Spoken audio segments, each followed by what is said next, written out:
I'll give you a Steven Seagal story because he used to come, he was doing the whole thing. He ended up with Anderson Silva and the move that he showed that kick. And I would talk. He showed it to me. Okay, we're gonna be doing the UFC 129 in Toronto, Canada. 55,000 people, right?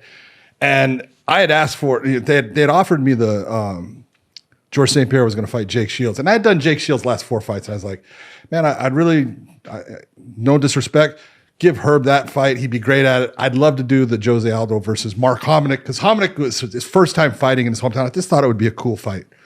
And so I go to talk to Jose, and in the back where Jose is, Lyoto's warming up in the same area and stuff, right? And Steven Seagal's there. And he comes up, he says, John, he says, he goes, Lyoto-san is going to do the same thing. Did you see Anderson against Vitor Belfort? And I said, yeah, Steven, I saw him. Right? And he says, Lyoto's going to do the same thing to Randy Couture today.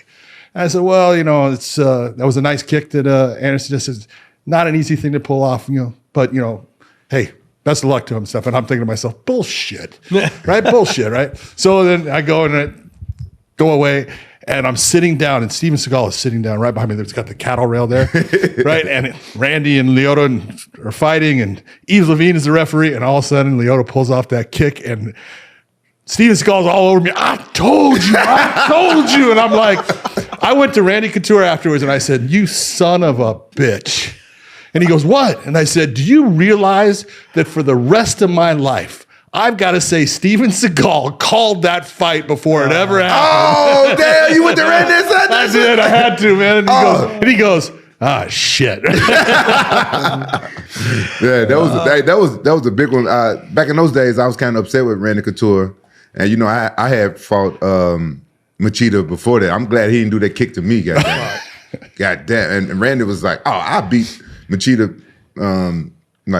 I finish him, you know what I'm saying? Because I guess he thought that Machida beat me in that fight. And then, so I ain't gonna lie.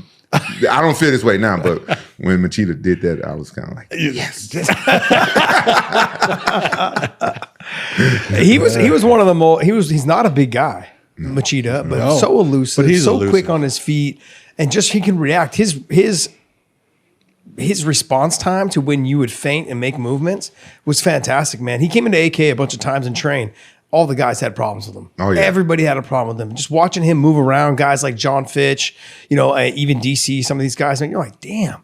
I mean, I remember he went with Kane for a little bit, and like just Kane trying to get after him because Kane trying to crush the space, just threw him down and manhandle him, right? But once he was down, nothing.